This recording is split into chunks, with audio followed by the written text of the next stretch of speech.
who are you and how did you celebrate the 50th anniversary of Earth Day? Maybe you just stayed home, which is probably a great thing to do for the Earth. Like, you go low bar, high, like whatever you did is great. Yeah. Unless you like threw like gallons of toxins into the sound, that would not be a good way to celebrate Earth Day. I would disapprove. I'm glad you're giving us the guidelines for what is okay and not okay for Earth Day. It's I get tempted myself. I look at those drains in the street and I've got a can of gasoline and I'm like, what am I gonna do? An appropriate joke? Probably. Should we be worried? I don't, you're my neighbor. You know I don't go around dumping gas. No. Well, I think just in the interest of time, I know people are probably going to still be joining here and there, but I see Renelle. So I'll just keep admitting people as we go. Hopefully they're able to see in the chat that we're doing introductions at the moment. So if y'all just want to go around, I appreciate y'all being in mute. That I think will help sound quality for our meeting today. And so yeah, just when you do start talking, make sure you unmute yourself because we'll just look at your beautiful lips moving and I don't know if we have any lip readers out there, but I'd like to hear you. So I'll go ahead and start. My name is Stina Troyer and I'm the South Sound Chair. I am excited to, try out a virtual meeting with you all, kind of a new exciting platform to get us all together and share some stoke, as Gus would say. And so our icebreaker to kind of build community and get to know each other is to share how you celebrated the 50th anniversary of Earth Day, which was yesterday. So if you can think back to what you did yesterday, that's perfect. I got to celebrate by doing an online lesson with a group from Gig Harbor Academy. I'm in normal times an educator, and so I go to schools and teach workshops. And so over the internet, we got to do a watershed model where we drew our watershed on a piece of paper and then put pollution all over, sprayed it with water, and then came up with solutions to that pollution. And kids were ready to pick up dog poop and try out, using different reusable options. One kid said they use their apple things from Costco to store their Christmas ornaments. So thinking all sorts of ways to reduce, reuse, recycle, and rethink that plastic. So that I think was a really exciting, the future generation is strong and earthy. And this is maybe a good, I think we'll just popcorn. So I don't know, I'll popcorn to Lindsay, maybe. I'm not sure how best to do. I think everyone, Lindsay, you're up. Let's see, I'm Lindsay Moyer, and I'm the volunteer coordinator for the South Sound chapter. What did I do yesterday? Our work, Woodland Park Zoo, put on a Earth Day town hall, so I watched that as a part of my job, but also learned a lot, actually, so that was pretty cool. And I would have liked to have gone outside, but times that are what they are. Let's see, who's next? Ben is on my screen. So.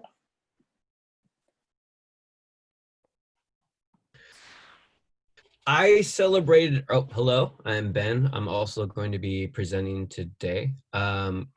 I celebrated Earth Day by sharing some of these slides with my teaching partner, Dave. He's over here. Actually, I don't think you can see the way I see things. I just wish you did and I could point that way. Yeah, actually, Gus, you did it perfectly. Thank you, but that's Dave. And he gave me some notes on it. I went for a walk instead of driving my car. I know I'm a hero, aren't I? And I've just kind of been staying home, actually, because I have to, and plotting out some raised bed gardens. Dave, I'm gonna pass it off to you. All right, cool. My name is Dave Mylet, and I teach with Ben at IDEA High School, which is Industrial Design, Engineering, and Arts High School in Tacoma.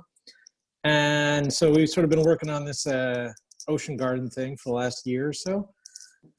And I spent my Earth Day, kind of same thing, building some raised beds in my garden. They're out of wood, so I don't know if that's a push in terms of Earth Day, but just to grow some food and get out there and garden. Let's see here. I'll shoot it off to Gus. Gus, have you spoken yet? I have not. Thank you, Dave. So I'm Gus. I'm the Washington Policy Manager, one of 2 staff here in the state of Washington who works with all 5 of our chapters. I reside in the Rainier Beach, Seward Park neighborhood of South Seattle. And let's see, a couple things, I guess. Took some online action to send an email to our congressional delegation and calling on them to take action on climate change, and shared those on our social channels as part of our Earth Day call to action. And then just on the enjoyment side, last night I stumbled across Save the Waves Coalition, who's a partner organization of ours, just launched an online free film festival yesterday. And so it was about an hour long, and they had a whole bunch of like really cool short environmental and surf films. And so I spent the evening late night watching those and kind of getting fired up and thinking about adventures ahead. So yeah. And let's see here. How about Liz? You want to take it off? Well, hey, I'm Liz. I'm the other staff here in Washington. I'm the new Washington Regional Manager, so I help support the 5 chapters and all their awesome work. And I spent Earth Day mostly indoors on a laptop, but working for Surfrider, which I feel is a win. And then I also attended the Salish Sea Ecosystem Conference and some lectures on that, so I got to learn more about the Salish Sea, which is amazing and also kind of sad. And then I did go outside and sit under a tree and hang out with my chickens, because that's the extent of the natural areas I get right now. But I feel very fortunate. I have a small yard with trees. So.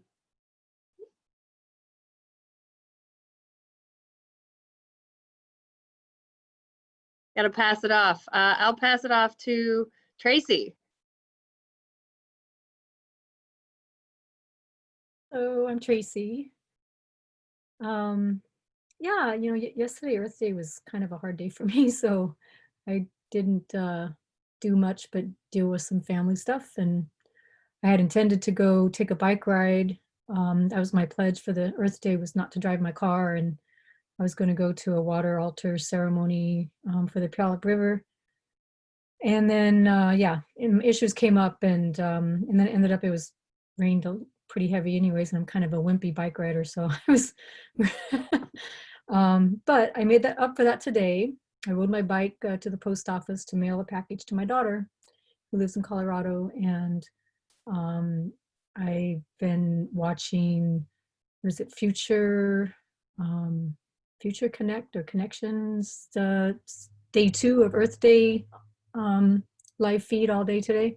So I've been seeing some really cool stuff there off and on as I check in and see what's going on. So yep, that was me. And let's see, I'll pass it off to, how about Big Duke? I don't see you, but I see your name. Hey, sorry, this is Lucas Strada here. So yesterday for Earth Day, I worked all day. I'm a driver for Imperfect Produce, so I didn't really get a Earth Day until today. I had the day off, so I went longboarding on the Yelm Tenino Trail for about 10 miles, and then I just got some Surfrider stuff together and came to this meeting, and I'm really excited to have Ben and Dave here to present. And I will also popcorn. I don't know if I met Melody. Why? You haven't welcome. met me because it's my first time ever.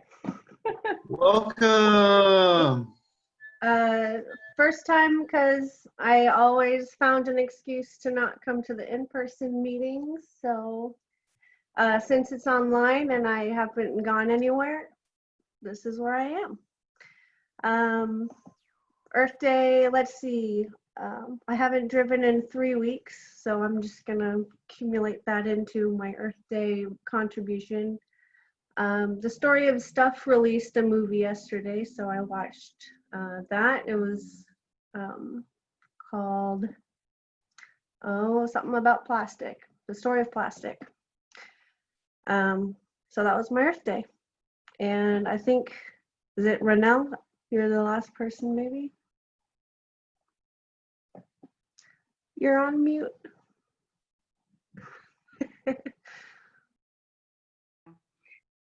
Delayed getting in. I was in and then I split and I was in again and split. So sorry about that. So I'm Renelle Nystrom. I'm the treasurer and the Ocean Friendly Restaurant Program Coordinator for this chapter. And for Earth Day, let's see, I went on a long walk, rainy walk with one of my dogs and got a little wet and just enjoyed some cool, took some cool photos and saw herons and eagles. And so it was a nice walk, nice day, mellow. And like, no stores, no anything. So it was the way it should be. So I guess I'm handing it back to Stina now. Perfect. Yeah, thanks, Renelle. And thank you everybody for joining tonight. It's super exciting that the online platform offers an opportunity to have people we haven't had before. So Melody, we're glad to have you. Tracy, I recognize you from past meetings, so welcome back. And Dave, also welcome. Ben, woo! Usually this is the part where I get to tell you about all the exciting things coming up. Stay home. I think that's about it. So I'm gonna turn it over we'll start with Liz. I know you have a couple just announcements. So this is the announcement portion of the meeting where we let folks know what's going on. So Liz, what's happening? Oh, so much. So Surfrider news wise, we are, focusing on making sure that we keep ourselves and our communities safe. And so our suspension of in-person activities and cleanups like that has been extended to June 1st. But there are still things you can do to be involved and benefit our coast. So we have an action alert right now that's pressuring Congress to take action on climate change, like real action. So I definitely encourage everybody to fill that out and send it in. It doesn't take much time. We do have like a hashtag Surfrider Earth Day story going on. So we encourage people to take a picture of a place they love in nature. And if you hashtag Surfrider Earth Day, it'll pull up a cool little sticker to put on it and just share pretty pictures of beautiful places. This is all, I think we all need that right now. And then kind of just, I just want to remind people to, be safe. And I recommend that everybody, there's a lot of negative news flying around. And so I encourage people to do what they need to maintain their mental health, and also, be critical of what you read and what you share, and try to only share things from credible resources, which is a great rule in general, but definitely a great rule to follow these days. And I think those are the only things I have. And just to take a moment, because it was Earth Day, that in spite of this horrible pandemic that we're all dealing with in very different ways, the Earth, is getting a little bit of a breather, and there's a silver lining, and a lot of natural places are really healing right now because of the reduced human impact on them. And so to me, I find that I kind of draw on that when I'm like losing it a little bit. I'm like, well, the Earth, this is good for the Earth. And a speaker at another chapter meeting recently made a very good point that, staying home is an act of patriotism, basically, and an honorable act of it's a sacrifice that we're all making. And so I found that to be incredibly helpful as far as reframing, being trapped at home and being stuck in this prison that is my tiny little abode, and not being able to go outdoors, and shifting that perspective from like a victim to like I'm an activist and I'm engaged in protecting my community. And I thought that was just a really helpful paradigm shift in perspective that I just want to pass along. So yeah, those are my updates. Great, thank you, Liz. And for those of you, if you're not on our email list, I would say you can, in the chat function down on your toolbar, if you want to send an email or your email to Lindsay, she is our lovely volunteer coordinator, and she can get you connected to all the things that you need to know. And I'm gonna welcome Penny to the party. She's about to join. So thank you, Liz, for those updates. I'm gonna say hi to Penny. Welcome to the virtual meeting. We're gonna turn it over to Gus to, if he has any announcements. Policy-wise, I forget if I didn't write anything down. So Yeah. Yeah, And good. I don't know if I responded saying that with the affirmative that I do. Just a couple quick things. I figure you always have something to say. Always got something. Yeah. And there's some fresh news actually just that happened today. So really exciting coastal victory. So one of the things that we do at Surfrider is we track our campaigns that we're working on, and when a decision-making body rules in favor of the ocean and the environment, we declare that a coastal victory. So over the last, I don't know, 12 or 15 years, I think we're up to about 600 or 700 coastal victories now. I think it's approaching 700 actually. So huge one today was from the United States Supreme Court ruling in favor of Surfrider Foundation, Sierra Club, a number of other partners for the Maui injection well case. And basically what that said was that you are potentially liable to the Clean Water Act if you inject treated wastewater underground that then flows into the adjacent ocean waters and leads to harmful algal blooms and degradation of the reefs. So that was a really huge victory, that we've been working on for about 12 years now, and really happy to see that. So if you're interested in learning more about that, there's a ton of information that's up on the surfrider.org website. You can read about it, check it out on the different social media platforms. But just a really great thing for our network and some of these times. Obviously it would have been a lot cooler had it happened yesterday, but every day is Earth Day, and it's a really great thing and precedent setting for some of the attacks that we're seeing on the Clean Water Act in other areas. So really big step in the right direction, and great to see the Supreme Court do a really good thing. As Tina mentioned, if you're not on the email list, please enter your email into the chat and we can get you on that list.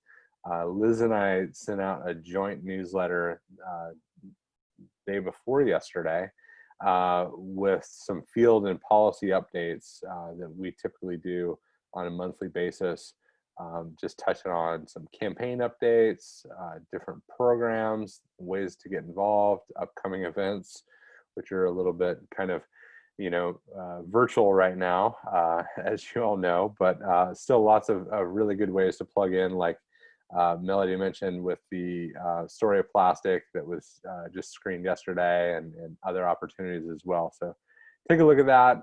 It's also posted on the Washington Surfrider Facebook page as well, if you didn't get it yet. But the one big thing that I wanted to mention, just kind of following up from the legislative session this year, which seems like ages ago, but it actually only wrapped up about a month ago, was a long-running campaign that we've been working on, and you guys there in Tacoma have really played a really instrumental role, is statewide policy to eliminate single-use plastic bags. And so this passed the Washington State Legislature with overwhelming bipartisan support, which is a really big step in reducing a chronic source of plastic pollution that makes its way into our waterways, gums up recycling operations, and ultimately ends up polluting our beaches and oceans and our wildlife as well. So implementation of that goes into effect January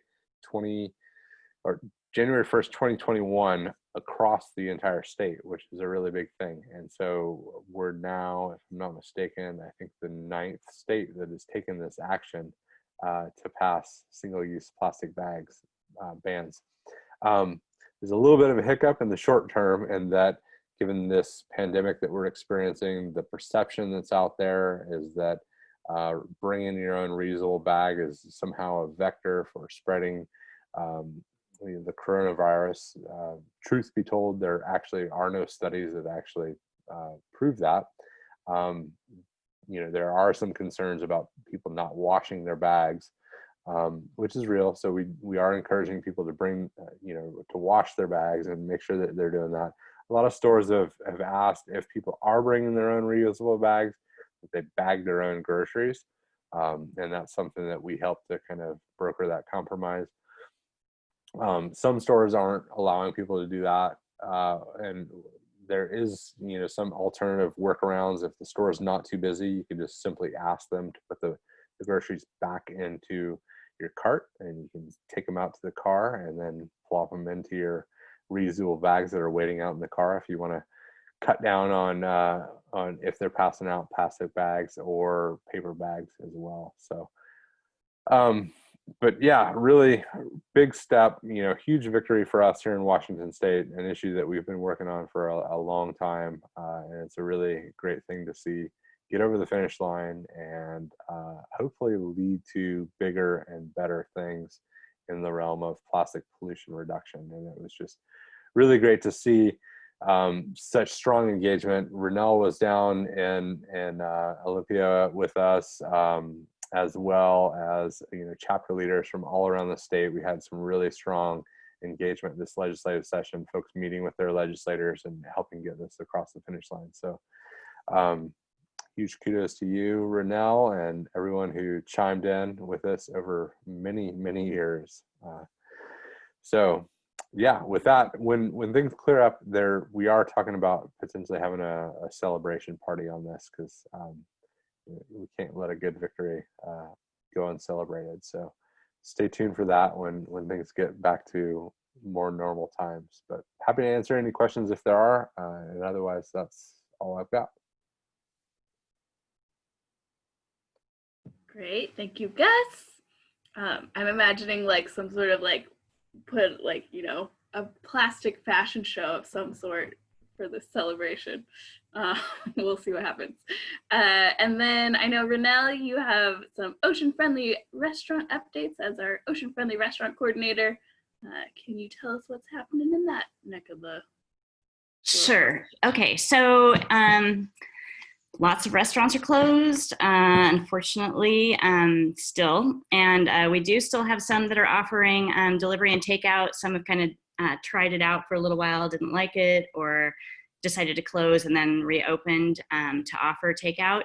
But if you're in Tacoma and the South Sound, a couple of the ones that are offering those, or the takeout, is Swiss Restaurant and Pub, Dirty Oscars, Primo Grill, Table 47 in Gig Harbor, Millville Pizza Company in Gig Harbor, Cosmonaut Coffee, Peaks and Pints, and Happy Belly Restaurant and Juice Bar. We've got lots of other ocean-friendly restaurants that aren't open, like I mentioned, and of course, there's lots of different options to support them. A lot of them have virtual tip jars, and you can pre-purchase or buy a gift card and use that at a later time when we can actually hang out and enjoy other people's company inside the restaurant. Otherwise, I think there's even a couple of different programs where the restaurants are feeding our healthcare workers. And Tacoma Apparel actually has a program with a lot of restaurants where they're trying to help out those that closed by they printed a bunch of t-shirts specific to this pandemic, and the funds that are received from that go to help those restaurants that are closed. Not all of them are able to get small business loans. So anyway, so if you're gonna go out and eat, or at least get takeout and pretend you're going out to eat, you can definitely check them out and give a little bit of support. They'd really appreciate it. Hey, Renelle. Yeah. Is you said Tacoma Apparel? Is that like bleach, or is that somewhere else, or is that a different thing? That's somebody different. They do screen printing. Oh, sweet. Oh, right. Yeah. So there's That's the one over. They're by the Swiss, though, right? They're above exactly. it. Yeah, right up from the Swiss, and they just did a whole bunch of T-shirts for the Red Hot, and yeah, so it's kind of a neat little thing that they're doing. Sweet, thank you. Does anybody else who's joining tonight have any announcements? Actually, one more thing I was going to mention. Okay. Washington Coast Savers did a photo contest for Earth Day. And we have a nice little group photo that they put up there on their Instagram page today. So check it out. That's from, let's see, the fire station in La Push last year when we were doing the barbecue. And there's quite a few of us there. It was lots of fun. Rad, love it. Great. Well, with no further ado, we're gonna transition into the presentation part of our meeting tonight, and then we'll wrap that up with questions and then any final announcements or things. And I think we're right on track to end by 7:30. So again, thank you all for joining, and I'm gonna admit someone GG. Hopefully this isn't a bomb. We'll see. And so, yeah, I'm excited to introduce Ben, and it sounds like Dave as well. Ben, I have my intro for you, but you're welcome to introduce Dave when it's time. But you're an excellent community member here in the fabulous Tacoma area, as well as my neighbor, so I appreciate that. You're the founder of Alchemy Skate and excellent teacher who I've actually gotten to join in the classroom to do a lesson with your students. And so we're excited to hear more about the ocean gardens that are brewing for you. And for our folks who just joined, welcome, and we're popping into the presentation. So Ben, if you'd like to share your screen, and everyone can mute themselves except for Ben and Dave, and we'll rock and roll. Awesome. Stina, thank you so much. And Surfrider Foundation, thank you guys so much for having myself and Dave as well. Like Stina mentioned, I've worked with you guys, some of you before. Mike in particular used to make trophies for our skate tournaments out of recycled beach glass.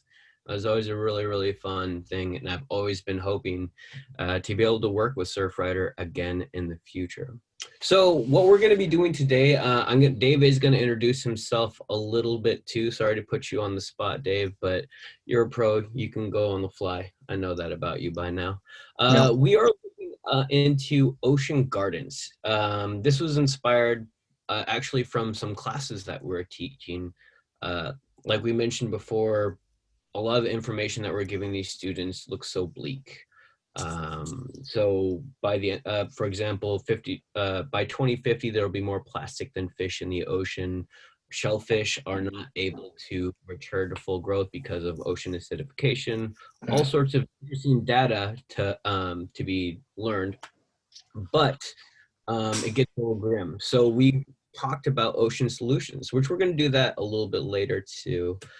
So we're going to be asking questions from you at one point, tell you a little bit about who we are, who our school, who and what our school is and does, and how we want to work within the community. And then hopefully some tangible dreams and some pie in the sky, real like, let's just get crazy and dream and see what happens. Yeah, you got anything to add, Dave? That sounds pretty good. And like one of our big things is to just get kids looped into this too, like to get them some hands-on engineering, designing like environmental solutions for the future, because that's what our school's all about. And just, you know, letting kids know, like you don't just have to sit by and watch the earth like slowly deteriorate. Like you can get involved in this. Yeah.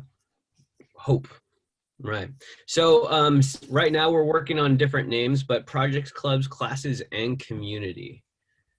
So our school is called IDEA. That stands for Industrial Design, Engineering, and Art. Our 4 pillars are listed there.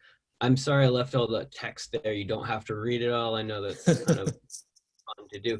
But mostly our pillars are something we go back to and refer to our mentor groups every Friday. So every Friday we have about 3 hours with a group of kids, and we talk about community, empathy, thinking, and balance. And we wrap that into a lot of our lesson planning too, to think how we can impact just our educational system and be a pillar to the community around us. Got anything, Dave? No, that's pretty good. Nailed it. Nailed it. So, who we are. I had to do this. I didn't tell Dave I was going to pop my favorite picture of us. So I'm Ben Warner, we introduced before, and Dave Mylet. They don't really call us the Wrecking Crew. I just saw a sweet, sweet documentary a couple of weeks ago. Oh yeah, it's a good one. So we're not science teachers. We're English and history teachers, which we call humanities. A lot of you probably already know that. So this is not something that is actually within our wheelhouse, but we do teach global issues, world issues, U.S. history, all those sorts of things. I and always been really, really passionate about the ocean, so I try to incorporate that into my lessons as much as possible. Between the two of us, we both have a history in fundraising, program development, profit management. As you heard before, I was the executive director of Alchemy Indoor Skate Park and Education Center, where we're able to have a nonprofit that was successfully running programming within the Soda Sammy IDEA schools. So that program's still running with Soda right now, and it's really incredible. I think one of the things we really want you to hear is we want you to come to our schools. We want to work with our kids. We want to share the resources we have too, and we want you to look at us as community partners. We both grew up in the Puget Sound too. For some reason though, Dave and I only met each other like 3 years ago, and it was kind of a like, why have I never seen you in Tacoma, dude? Sort of situation. Dave? No, that's right on board, man. Yep. Wrecking Crew. All right, so our project plan are these ocean gardens. So our mission statement is to improve the environmental quality and economic mobility and marine sustainability in the Puget Sound by promoting aquaculture through designing and growing one ocean garden at a time. Our vision statement is to provide seasonal jobs and experience for high school and college students, a gateway into new sustainable employment for those looking to innovate, providing fresh culinary options for local restaurants, findings, innovations, uses for economically sustainable marine resources. So that was a lot, but that I want you to know that we're starting this with our students, and they're actually developing these mission vision statements and a lot of our goals as well. So our long-term goal, what we're trying to do is ultimately find a way to look at the ocean as more, or the Puget Sound specifically, as more of a resource, get more people connected with it, and find ways to generate jobs, create food, find alternative fuel sources, all those sorts of things. We really started looking into this. There's something called Green Wave, and they started over in the Northeast. The information that they've given us was that with 20 acres and $50,000 in a boat, you can essentially start an ocean farm that will be sustainable up to, I think it was $300,000 a year was the number they did. Now, Yeah. I already reached out to them and commented to them. Dave and I have already read the book too, that he did. And they're doing incredible things over there. But when I reached out to them, they are too small at this point and not really at a stage of working with students and education. So We're really trying, they're also in the open ocean, whereas we're obviously in the Puget Sound. So the question that we had was, can we develop this style of farming within the Puget Sound? The information that the kids gathered was that kelp specifically pulls out carbon out of the atmosphere 5 times stronger than a land-based plant will. And mussels and clams can filter up to 50% of, I mean, not 50%, but 50 gallons of ocean water in one day. One of the important things is like these kelps pull a lot of nitrates out of the ocean, and when they're turned into kelp and when they're not turned into kelp, when they're turned into fertilizer, which is incredible fertilizer, we're not putting more nitrates in the ocean. We're actually taking nitrates out of the ocean and turning them into something that's more sustainable. So those are a lot of the things that we've learned from our students, and man, they're getting wild. Dave, you got anything to add there? Yeah, no, this is when we sort of saw this, when Ben like brought this to me last summer and I was like talking about it, it seemed like the perfect thing, because we were going to teach about the environment, and you know, it always gets so doom and gloom, and this just fits perfectly with our pillars. Like there's the community aspect, like this is a public garden, this is like a public space where we're doing something proactive and good for our community. There's that empathy piece, like understanding that, you know, your community is not just you in your house. Like you can do things to pull some pollutants out of the ocean. And it's the thinking thing of like designing one of these gardens, because as the kids were getting into it, they were realizing that there's a pretty fine balance to figure out how to have oysters, mussels, kelp, all these things going at the same time, and figuring out the right biological balance to grow this food. And then also the balance and that's the part that I like the most, is that it's sort of a balance of figuring out how do you help your oceans and your environment and still be able to make a living off of it, which is one of the intriguing parts of this, is like doing good for both sides of the community that I liked. So. Yeah, it's incredible. It's part of that economic mobility part of it is also incredibly intriguing. Definitely. We're able to have these kids really potentially provide jobs for their parents. And what we're learning, what they're doing over there on the East Coast right now is creating revenue for people that are actually unskilled. These aren't farmers that are going into the ocean. You don't actually need, the guy that actually started this, it was a high school dropout himself, and then was a fisherman, and then sought for a more sustainable model. And we're really taking a lot of the information we're gathering from them and applying that to the Puget Sound. And the other part that was really, really cool is it has 0 inputs. So these ocean gardens, obviously you don't water an ocean garden or an ocean farm, and you're not putting in any chemicals, any pesticides, any of those sorts of things that are actually costly. So the access point is actually a lot easier to reach than having a standard farm. So right now we finished up with Fish and Wildlife, and they said as soon as we, you know, find a space without eelgrass, they'll give us the permits so we could actually start this whenever we really want. Which was, man, with my work previously with Alchemy and legalized skateboarding and making an indoor skate park, it was just roadblock. But there are so many people that are interested in giving this a chance, and I really hope you guys are too. We're gonna move over to the next slide. Okay, so our goals, and this is kind of shaped, this is very vague, but we wanted to install the kelp garden, potentially mussels too, but our first time, we're really gonna start small. And then we want to have a vision for a bigger future so we can start building from that. We want to harvest the kelp and learn how to process it into fertilizer, food, and potentially biofuel. So as I mentioned before, Dave and I are humanities teachers.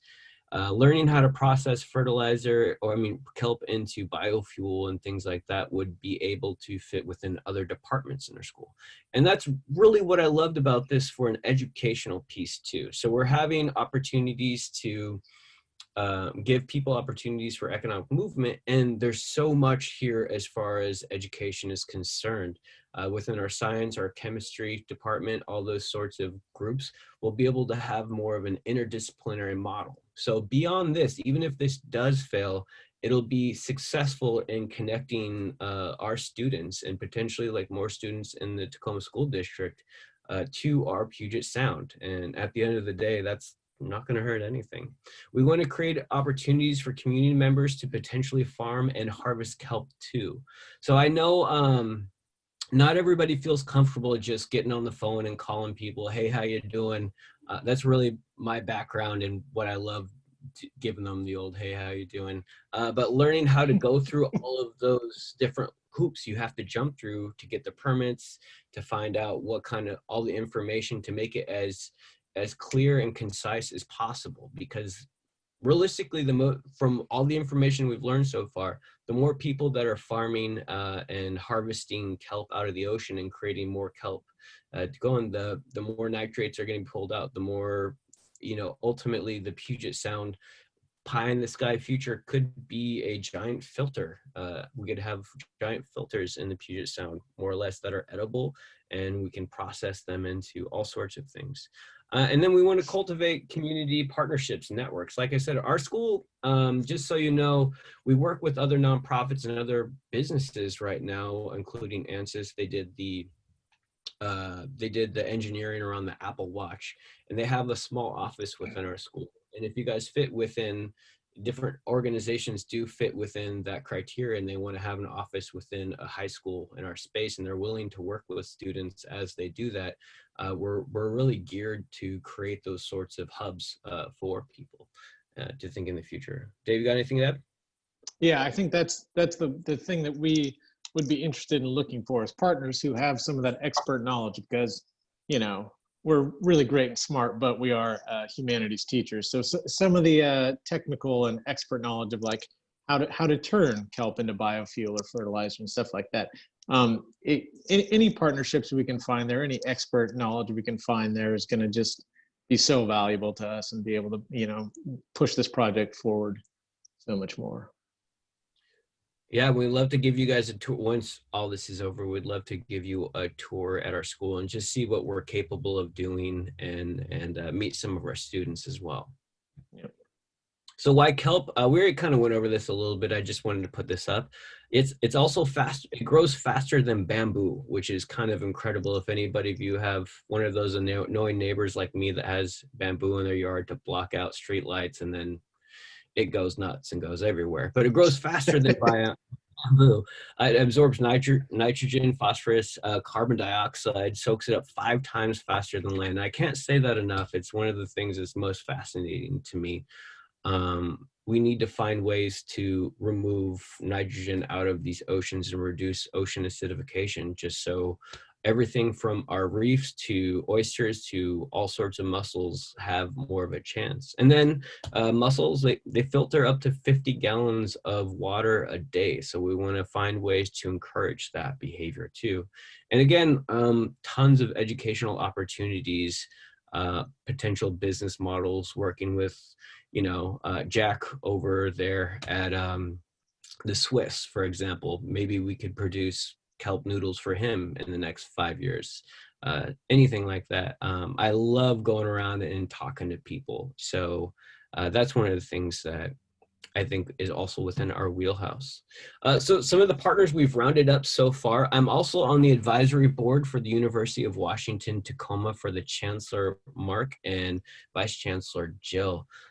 Through their network and their sister school, they also have an ocean filter. It is not an ocean filter like this. It's actually like a flatbed truck with this big deal, has one hose going in and one hose coming out. But they have, it's really interesting. They have a technology department, but they're always wanting to partner.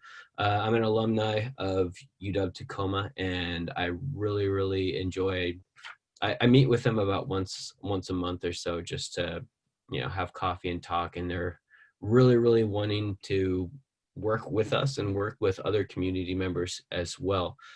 Department of Ecology, Fish and Wildlife, I've talked to people all in those areas, and I've gotten a ton of positive responses from them as far as resources and help. Metro Parks, who I worked with you know, developing Alchemy as well. Tacoma Public School District, that's a students and parents, mostly. Man, I'll let Dave talk about some of the parent interests and student interests a little bit. But also, I mean, and then Green Wave.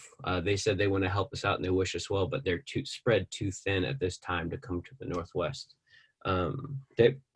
Yeah, that was one of the cool things about this project is, you bring projects to students a lot of times, and you have these great ideas in your head about, oh, this is going to be amazing. They're going to love this. They're going to love this. And then, they don't love it, and then you feel bad. But this was one where, all we had to do was set the volleyball up and they spiked it down real hard. So, like there's a core group of at least 10 to 15 kids. Like we presented the information in our classes, and then 10 to 15 kids were like, yeah, I want to do that. I want to help out with this. I want to plan for this.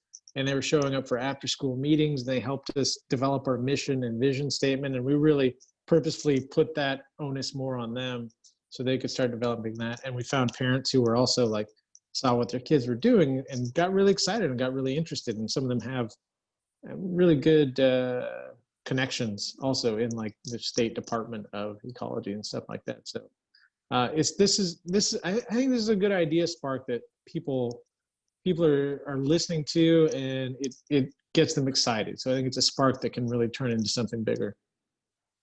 Right. And man, that is just from a nonprofit perspective, that kind of on the ground resource that we're really getting is huge. I don't have to tell that to you guys, because man, it is an incredible resource. Parents and students. Oh, yeah. So what our inspiration was really from Green Wave, as I mentioned them before. Yeah, and unfortunately, they're just spread too thin, and I feel like this is something we really need to start getting set up now, providing opportunities for people, giving educational opportunities, and also doing something that doesn't harm anything. I mean, putting a fertilizer just from a Home Depot into your ground might not be helpful for the earth, for this ocean. And I mean, especially since a lot of them are wrapped in plastic anyways. But we're completely eliminating those things. And so we really want to continue to invite Green Wave to be a part of this. And I don't want to say this was our idea either. I'm just a song and dance man myself.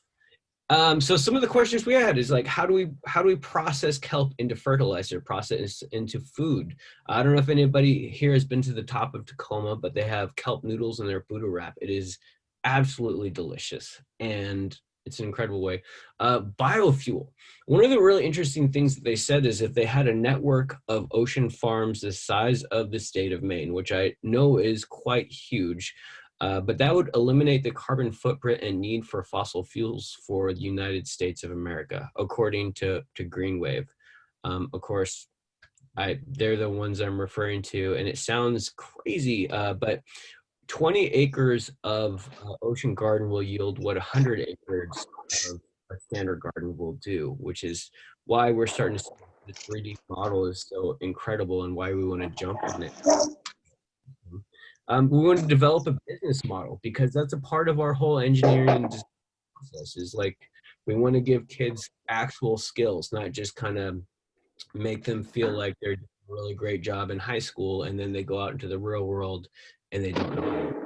We want to have them we want them to have those skills.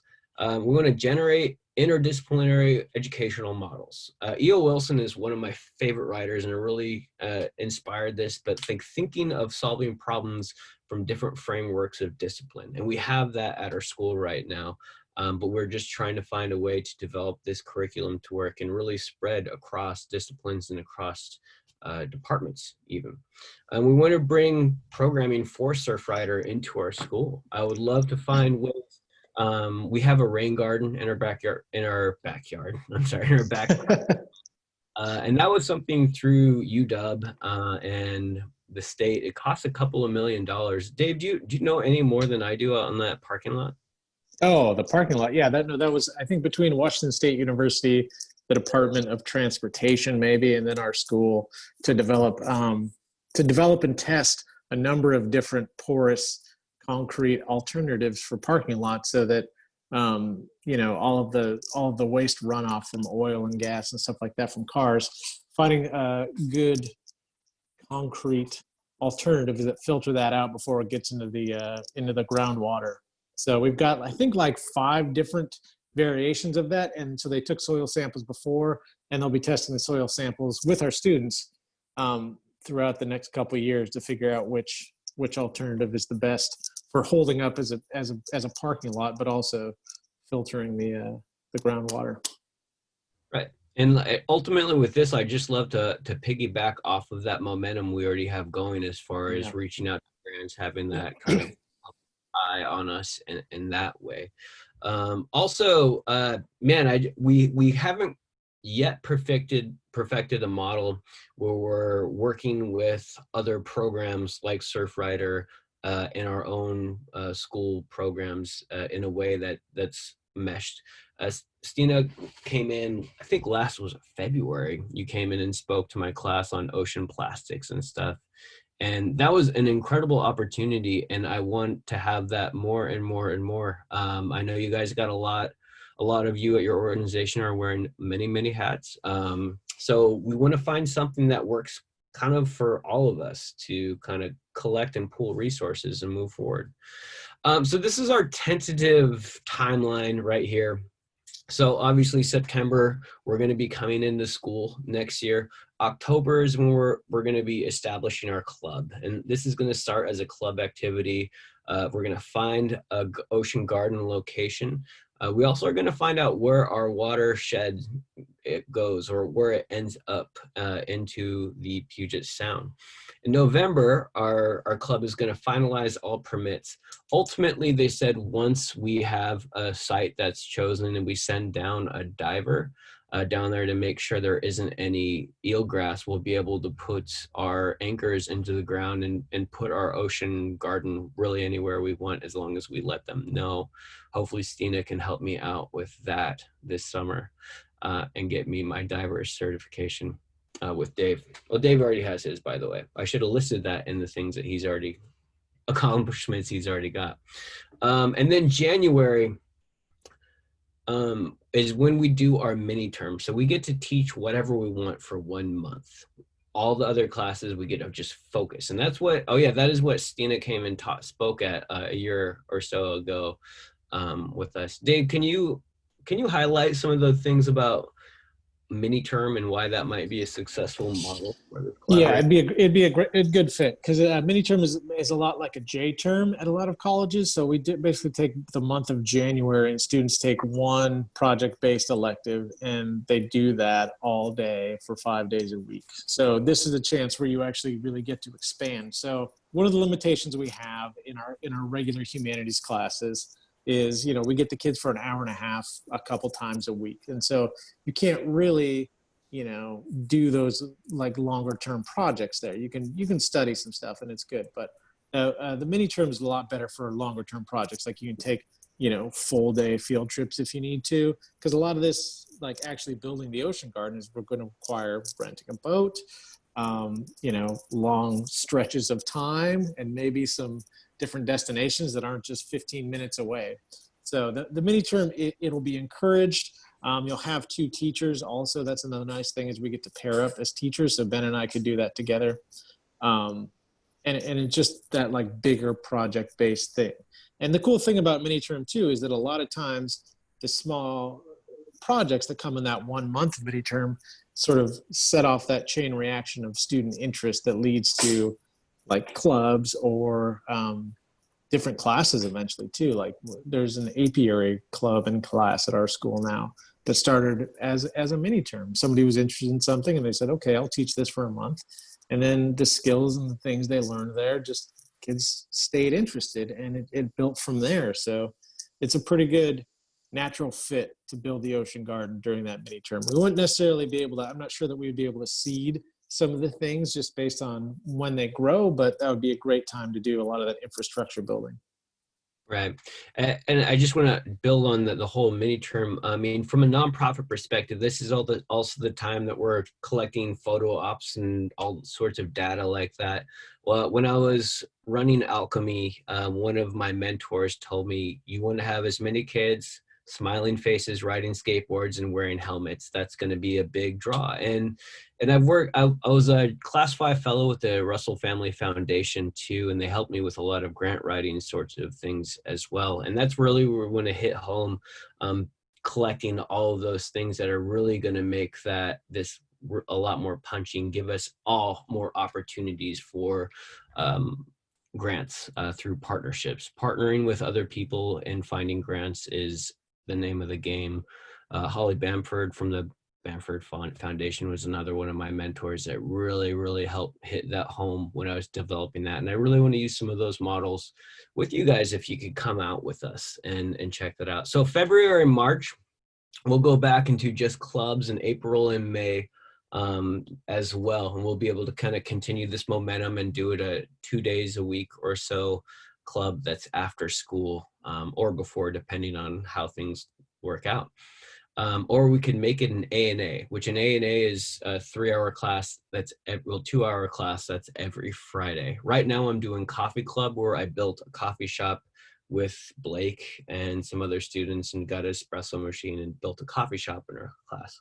So that was 2 hours every Friday. We could easily transition that during February, March, April, and May.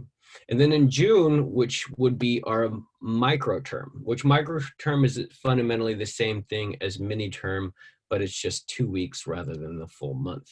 And at that time, whether the seaweeds are ready to go or not, we'll probably be pulling a couple of samples. And I know it's not quite the time for them, but we got to figure out something to make that more interactive while we're there. So that is our basic timeline. And again, like all of this is susceptible to change. Of course, we have no idea what's going on right now, but we're kind of learning things on the fly.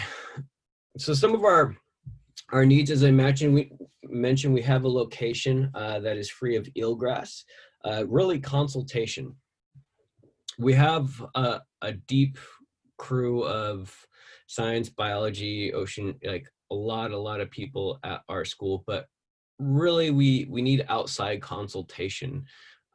Especially I've been out of the nonprofit game for almost 4 or 5 years at this point. And it's always good to have people with sharp minds that look at problems from a different perspective. Networking opportunities, and I would love to open up my networking spaces to you as well, wherever I can. If there's anything at University of Washington, Tacoma, or any type of event, something going on with the Tacoma Public School District, we want to help you network into our parents and our students and vice versa.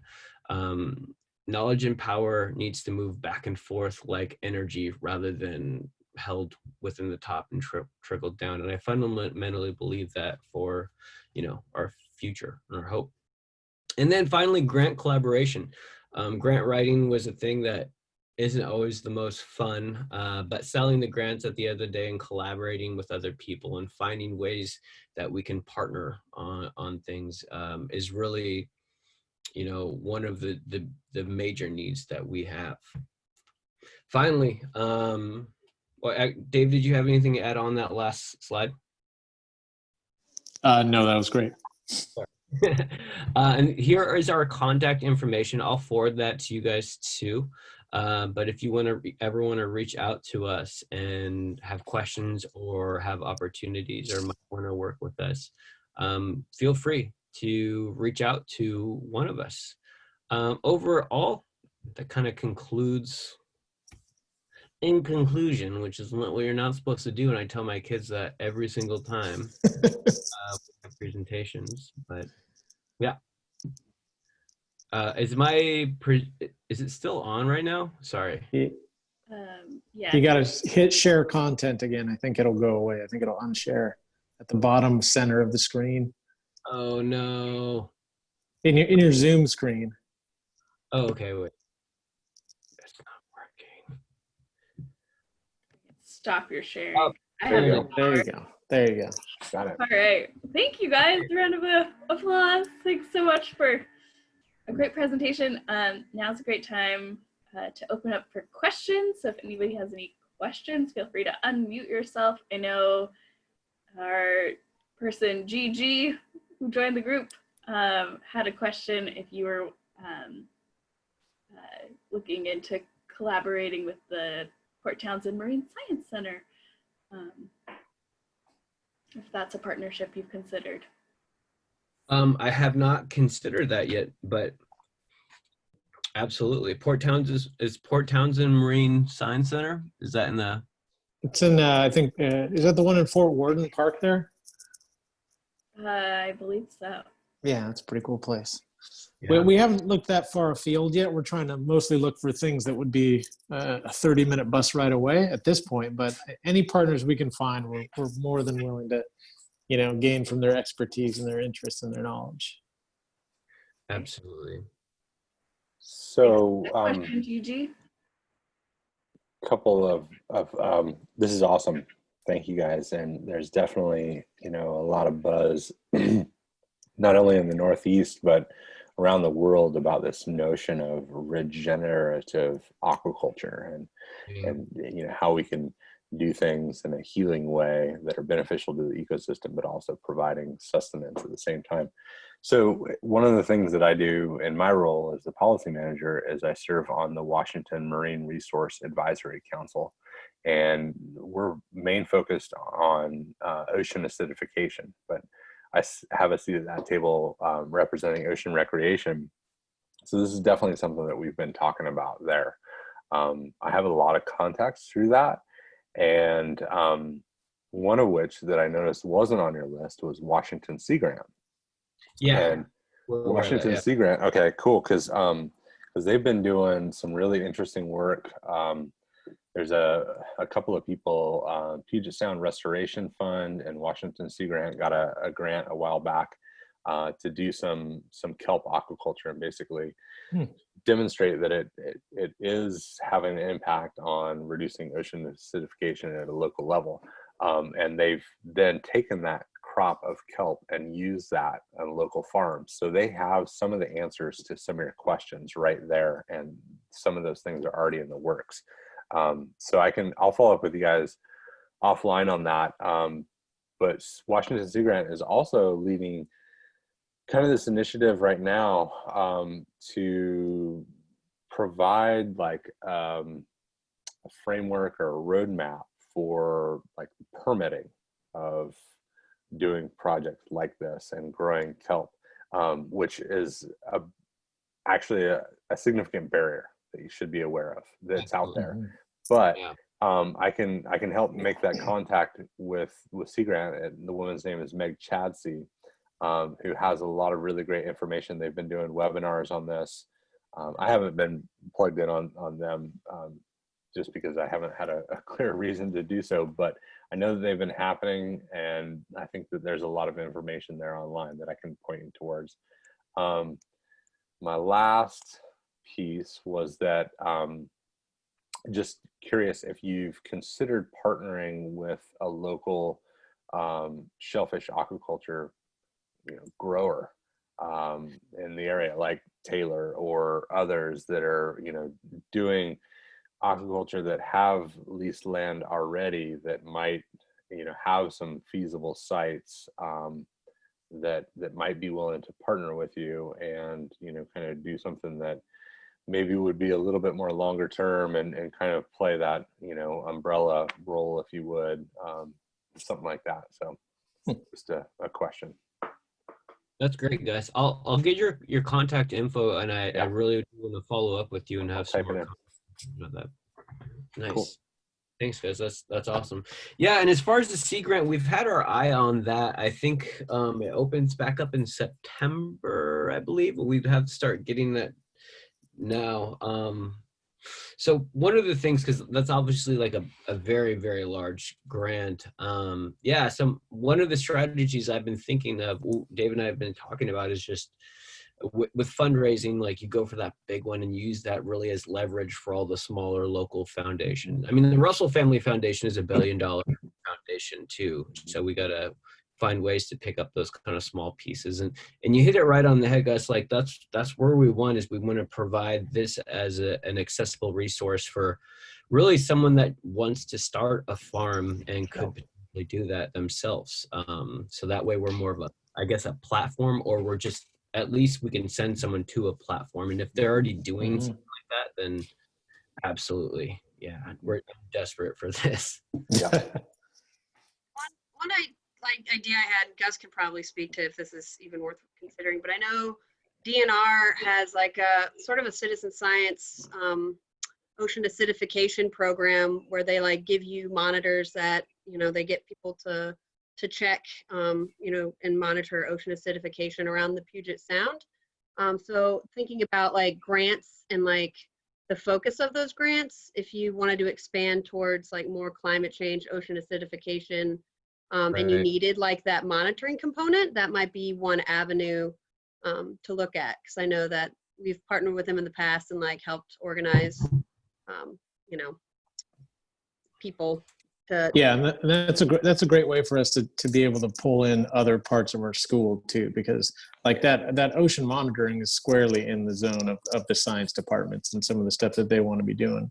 Yeah, so that's a great idea. Yeah, so DNR, it's like anemone. It's like the acronym. Okay. It's a long one. But yeah. I can send you some info on it too. Yeah, I guess has that. Awesome. You know, Penny, you had a great question in the chat. Do you want to ask that? Yeah, I just wondered if you'd given consideration both in planning and in your funding requests for transportation for the students to get to and from the ocean garden. Yeah, so that's something. So every student that we have has a bus pass out of the gate. Dave and I are getting better and better at managing field trips. It's not always, but we actually successfully took all the students to the BNI and back.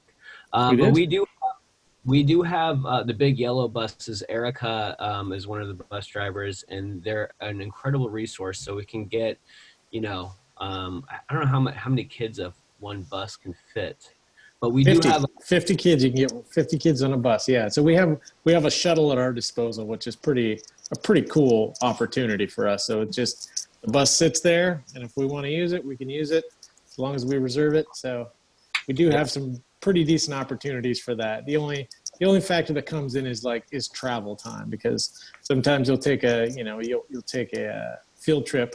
And, you know, you got 3 hours to do it, but if you're driving for 2 hours of that, it kind of sucks the fun out of it. So we're trying to work that out, find a location that's close enough we can go to often and actually maximize our time on the water or around there.